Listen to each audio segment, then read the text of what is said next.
All right. So don't forget your homework tonight's reading lesson 3.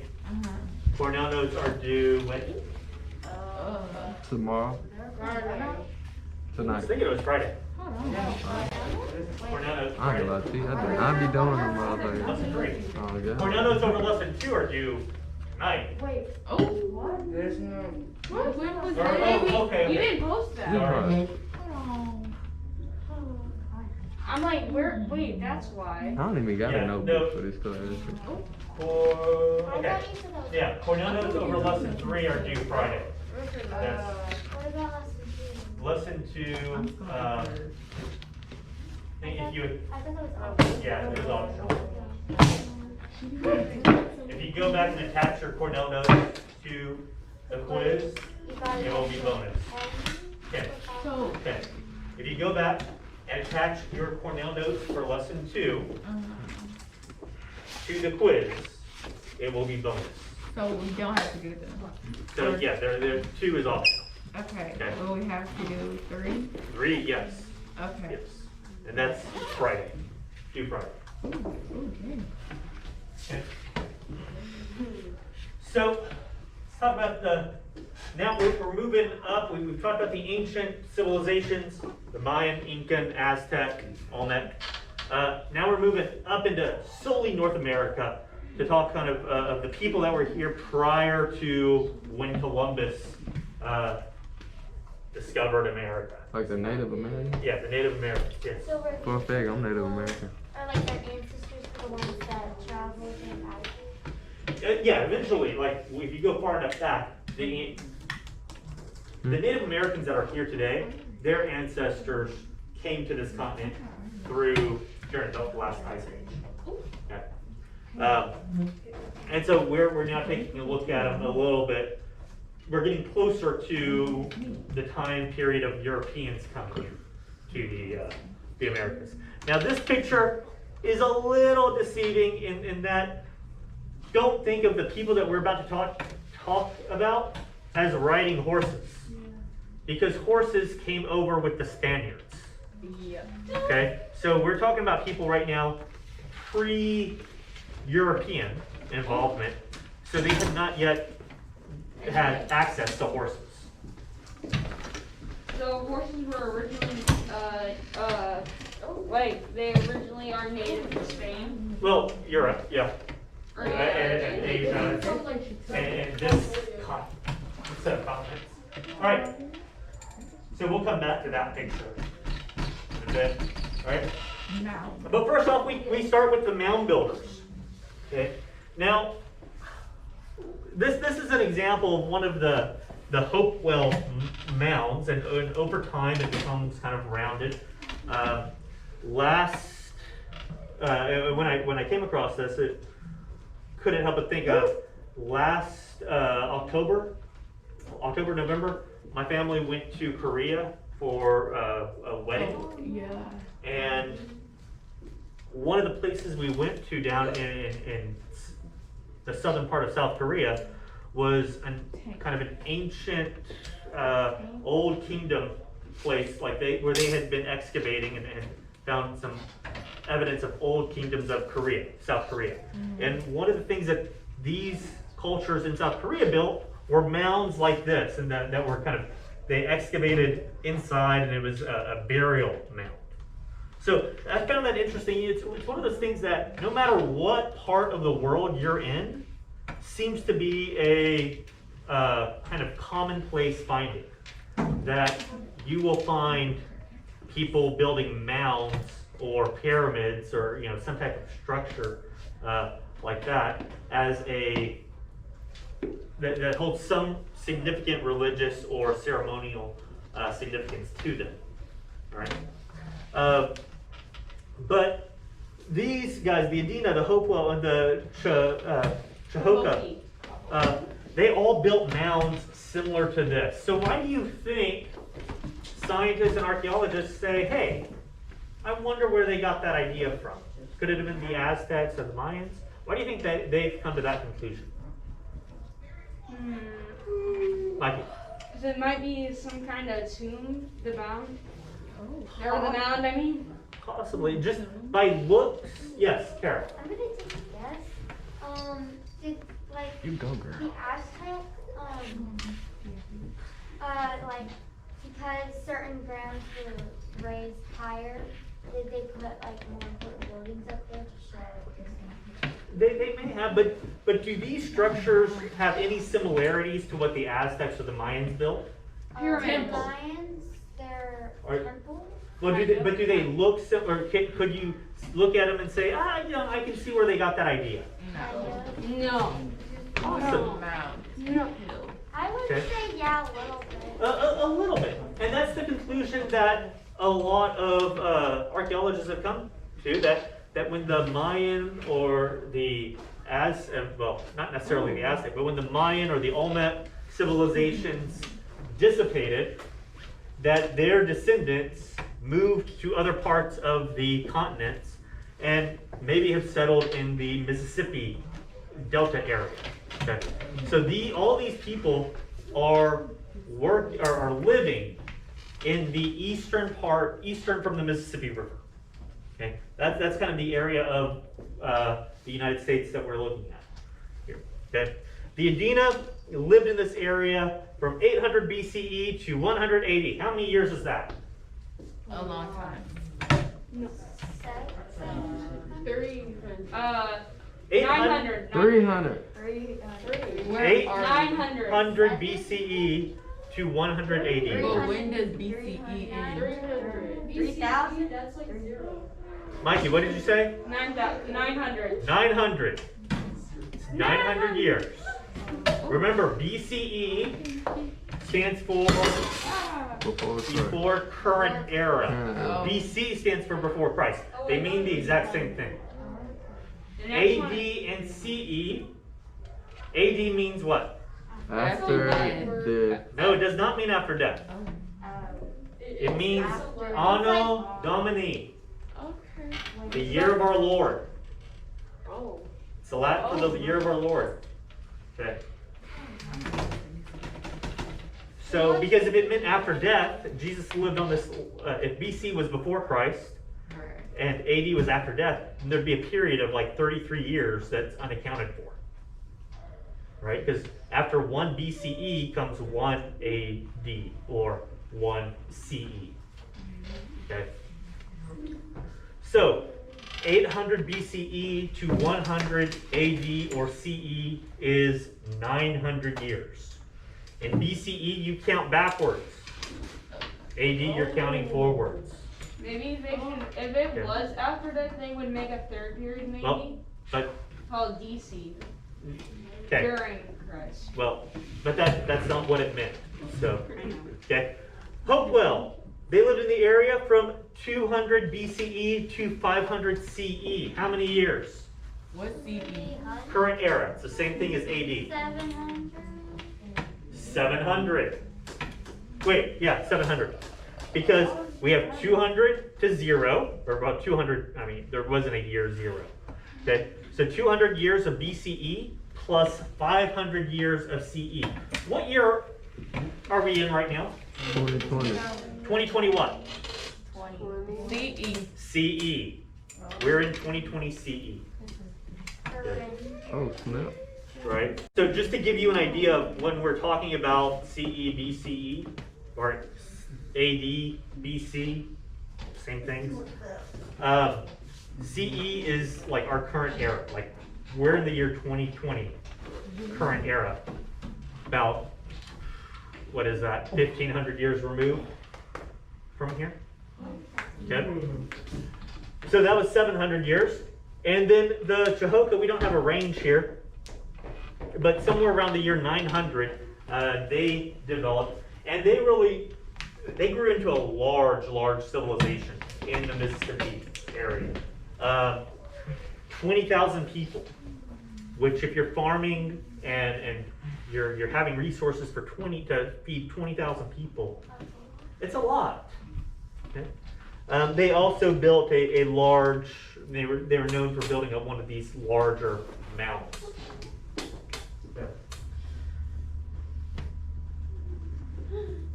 As we move further west, we come to the Hohokam. Yes. That kind of looks like what you find in Arizona.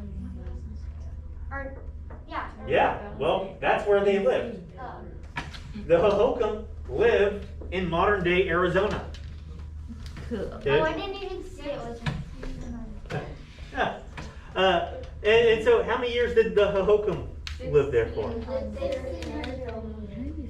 Is it? I don't know. 1,600. That's the same thing that they're saying.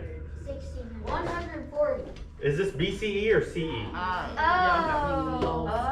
Isn't it So 12? 1,200. 1,200. Yeah. It's 1,200. 1280, it's gone. 1,200 years. Okay. They died off. There may be a reason that I'm focusing on the years because it could be that on your test you have to do these Is things. that a hint? This math. It's a hint like a 2x4 smacking you on the head. That's how big of a hint it is. Wait. Would you notice a 2x4 hitting you on the head? Probably. Oh, yeah. That's Four. probably popping out. So Okay. So they lived in Arizona. What's the climate like in Arizona? Hot. Okay, it's hot. Does it rain a lot? No. It's hot and dry. It's drier than Texas down there. That's right. So It's like the desert. you know what? This is one of the other, like today, it's especially like the desert. But that's because there's been a lot more humans that have lived, that moved to Arizona. If you were to go back 100 years even, to Tucson, Arizona, like Tucson is known as like this just desert town now. But in Tucson, Arizona, there's this old riverbed. And 100 years ago, there weren't as many people living there. And the river, like it would flow constantly. So you would have kind of this oasis in the desert, which is what attracted people to live there. Well, as more people moved there, people need what? Water. Water. So they started drilling wells because that river was being fed by an underground water source. They started drilling wells to tap into this water source, and as more and more people moved there, the river dried up. So we think right now of Arizona as being really desert and desolate. Back when the Hohokam lived there, it's probably a little bit more, it wasn't flush with water like Florida is, but probably had a little bit more water than what we think of now. Okay, but nonetheless, water was a scarce resource in Arizona, okay, where the Hohokam lived. So what do you think they did to adapt to that environment? Drink less. No. Drink more. Irrigation. Irrigation. Oh, wait, actually? Yes. They irrigated to farm. Oh, Okay? Irrigation is when you have a water source, like a river, and you cut little trenches from the river to where your crops are. And so you'd start where your crops are and you'd work up to the river, so that the last thing you have to do is break down the wall between the ditch and the river. And you break that down and the water flows into your crops.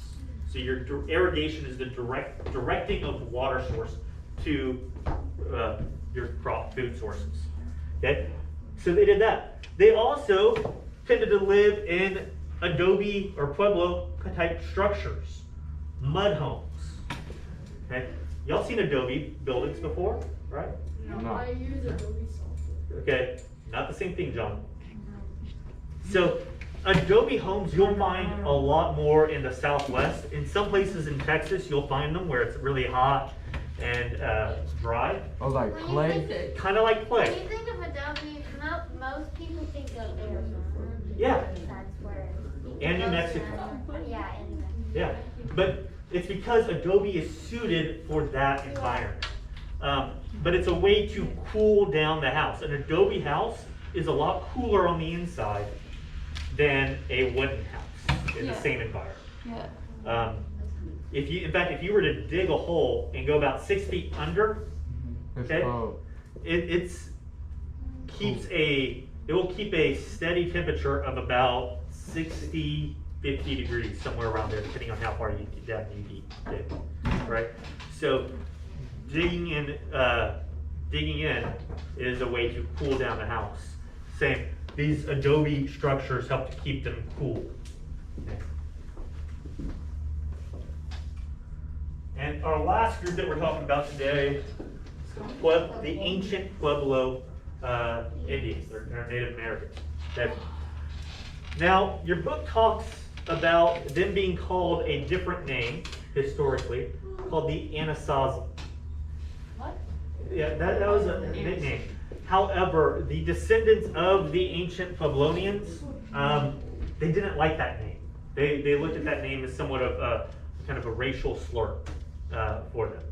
And so we now use the ancient Pueblonians. But while I was looking for pictures to show, one of the pictures that came, that I found, was a map, and it showed geographically where the Hohokam were on the modern US, and then it showed where the ancient Pueblonians were. But it gave them the name Anasazi instead.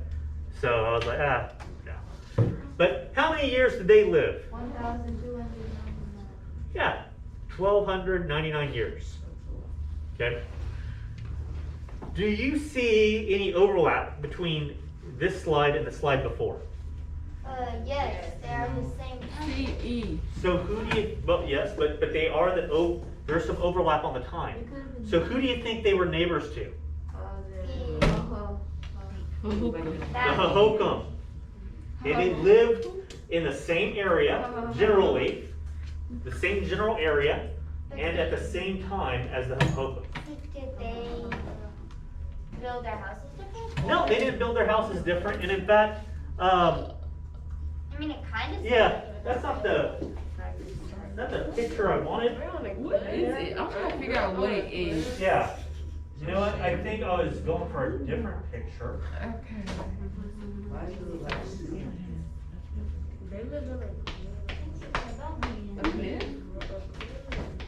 You just press this. Yeah. Awesome, I think that's the one I wanted. So they're similar. I mean, cute. Yes, they are. Oh my goodness. Because they're in the same area, so. Yes, and And this, they both need to be cool, and they, yeah, they're Oh my goodness. there we go. Okay. right over there. And this, I know, nothing, well, it It looks will like when you a refresh it. sandcastle. Okay, this is actually a picture of Mesa Verde. It looks like a sea. Green. I'm not gonna lie. What do you think are some of the benefits of, they're also called cliff dwellers. What do you think are some of the benefits of dwelling on a cliff and building your home on a cliff like this? Tara, Harder attacks. Tara, I was going to say that, but Or I mean, also, Mikey. I call it on Tara. yeah, I was going to say harder, either it's harder to attack from Okay, there, easier to defend? but also, maybe depending on the time of day, wouldn't it be cooler because they are under something? Yes, depending on which side the cliff is, they may be sheltering themselves from the hot evening sun. yes. Okay, which think about what's the hottest time of the day? 1, 12 12, o'clock. 1, 2. Is it 12 or is it actually a little bit later? Like 5. No, like 3. It tends to be around 3 p.m. Like around 3 to 4, right? 2 to 3. 3:30. That is the hottest time of the day. Noon, the sun is directly overhead, and it's baking us from overhead. But as it gets more into the evening, it just, all that heat just starts to accumulate. And so around 2 to 3 is really, or 2 to 4 is really the hottest time of the day. So if they were protecting themselves from the western sun, it's going to give them a little bit of a cooler place to be. Mikey.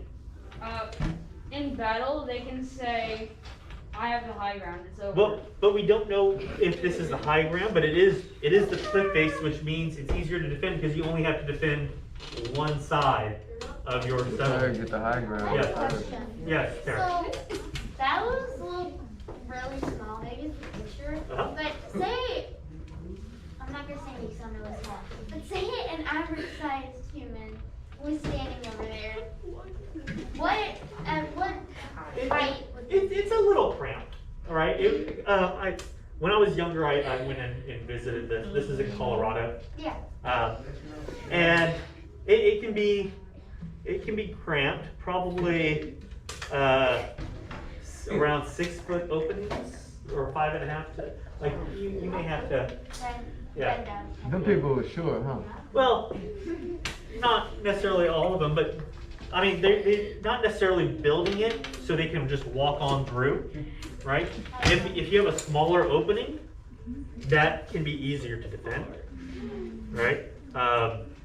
And Like, maybe it provides less heat, less open space for heat to come through. And it's also, you don't have to support a large opening. Like, it's more stable having a smaller thing, okay? So what do you think are some of they were located in the Four Corners area, okay? Colorado, New Mexico, Arizona, and Utah. What do you think they did to help survive in that Four Corners area? Huh? Yeah, there was some hunting, but what else? How did they farm? Oh, like fruit. They didn't use terraces. They did not use. How did they farm? Fruit. I mean, Four corners, so Change it like every Irrigation. they used irrigation. No, It's the way Okay. Oh, Yeah. All right.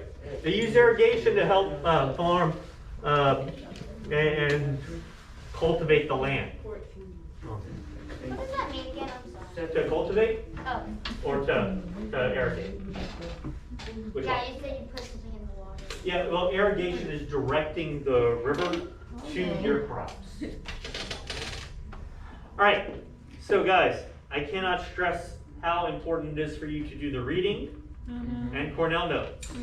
Remember, you can use your Cornell notes on your quizzes and tests, okay? So even if I don't assign them, like, for lesson 2, do you still benefit from doing them? Yes. Yeah. Yes. Okay. Yes, Tara. Will there be so when I went up in the classroom, I didn't see a slot to put, to do the Cornell. Uh-huh. Will there be? So you just, for lesson 3? Yes. There will be. Yes, there will be one. I was just wondering. Yeah, there will be one for lesson 3. For lesson 2, just go into the quiz assignment and upload them. Okay? I was planning on doing my Oh, my fault, yeah. Cornell notes tonight, so or starting Uh-huh. tonight, so will it be, Yeah, they'll be available this afternoon. Thank you. Okay? Any other questions? No, sir. All right, we have about 6 minutes left. Okay?